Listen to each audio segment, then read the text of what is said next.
How do you beat a traffic ticket? And people, this is why you're going to need your pencil and paper. It's our right to do exactly what Alex is going to tell you, how to beat any traffic ticket. And I think you can do that in 15 minutes, correct? Oh, yeah. But if you're stopped by a police officer and he does give you a ticket, it's just best not to argue. Just go ahead and accept the ticket, because you can get out of that ticket. And the way you do that, and we can talk about this a little later too if we have time, is that, when I say you ask a police officer, have I committed a crime? If you're speeding, you technically haven't committed a crime. What you've done is you violated a statute.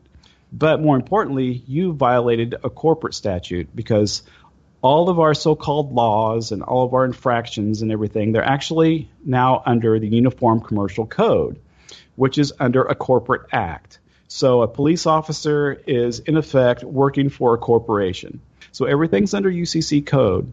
And because everything is corporate and everything is under the UCC code, that ticket that you've just gotten from that officer, what you're doing by accepting that ticket is you're granting your consent to that officer to accept that ticket.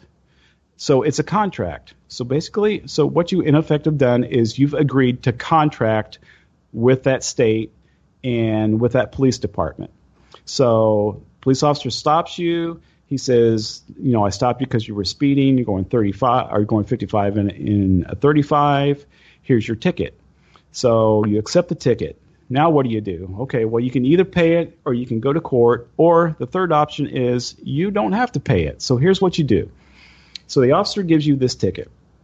Now, because we're under UCC, Uniform Commercial Code, and everything's a corporation, we are bound by what's called the Truth in Lending Act. So say you go and buy a home or something like that, and you've signed all your paperwork and everything, and then you start talking it over with your wife that night, and you say to each other, we probably shouldn't have bought this. We probably shouldn't have done this.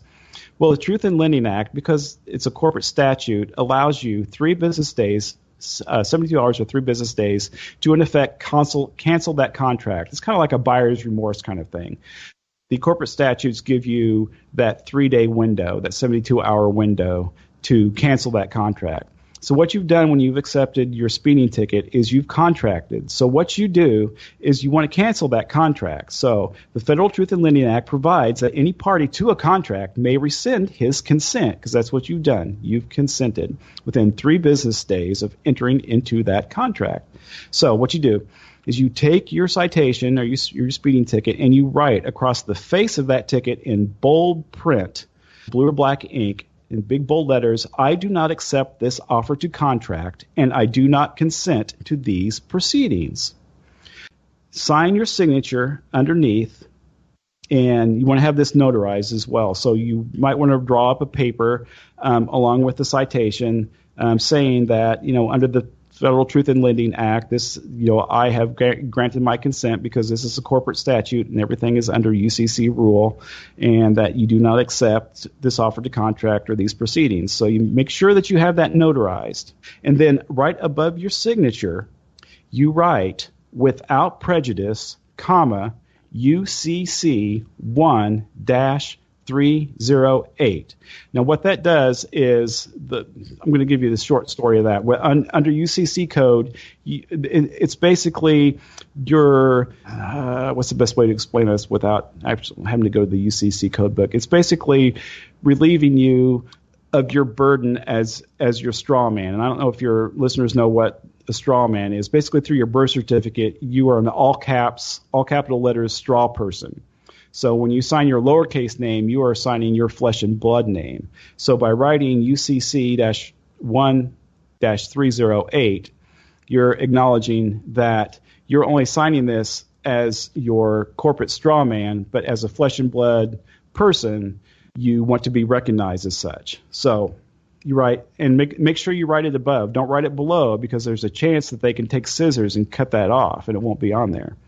So you send this in. You have it notarized. You send it certified. You have to send it certified mail, because that way you have proof that somebody got a copy of it, because they can always say, well, we never got that. But if you send it certified mail, then they've obviously got a copy of it. So you serve that canceled citation that you've just voided, you send it back to your county clerk or whoever does your traffic tickets with a certificate of service from the post office, so you get it in return mail. That's basically how you get out of a traffic ticket. Now, most judges, when they see this, are going to abide by it because they know if you do happen to go to court, you're going to be able to prove that everything is under Uniform Commercial Code.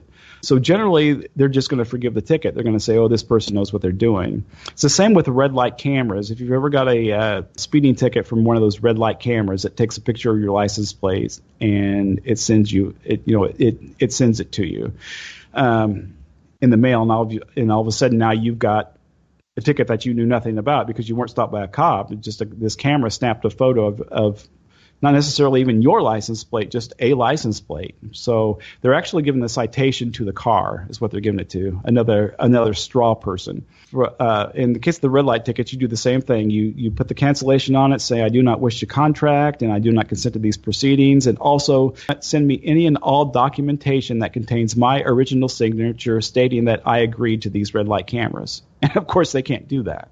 The most important thing is when you're seated in front of the judge, how do you not stand when he asks you or not answer your name? These are very important facts because you will find yourself in front of a judge who's going to get you because you know what you know. Yeah, and that's the thing. At all costs, what you absolutely want to do is avoid going to court, because unless you know exactly what you're doing and exactly what to say, you're almost always going to lose in court because they'll get you under their jurisdiction. There's when they say, "Do you understand?" That means, do you stand under our control and our power? And if you say, "Yes, I understand," then boom, they've got you. What you don't want to do is be belligerent when you go to court. You don't want to be defiant. You don't want to refuse to answer questions. You don't want to be disrespectful to the judge because you'll find yourself being thrown in jail for contempt of court. But usually, almost every time you go to court, a bailiff or sometime even the judge themselves will come out and they'll say, "All rise." Now, they don't come out and say, "Okay, everybody has to stand up. It's mandatory. Get up." They just come in and they say, "All rise." It's not a command. It's just a request. What they're doing is the bailiff or the judge is simply asking for your consent. And that's where this all comes down to. We're consenting to all of these things. So what we have to do is learn not to consent. We have to learn to say no, but we have to do it correctly, and we have to do it cordially and politely. What you don't want to do is go into court and be belligerent to the judge's court. So if you go into court and the bailiff says, "Please rise," and you stay seated. Now, sometimes if the courtroom's really packed, they might not notice one person not standing up. But generally they will, because the bailiff looks around and makes sure everybody's standing. So the judge will come out, and the judge will say, "Please, sir, please stand." So don't refuse to stand. What you want to do is you want to stay seated, and you want to say, "I shall stand, Your Honor. However, I surrender no common law rights, nor do I agree to impersonum jurisdiction." Usually a judge will say, "Uh-oh, I've got somebody who knows what they're doing." And a lot of times they'll say this 3 times, and after 3 times they'll usually, especially if it's a civil court case, it's going to go a little differently if you're actually in a criminal court and in a criminal trial. There's completely different rules.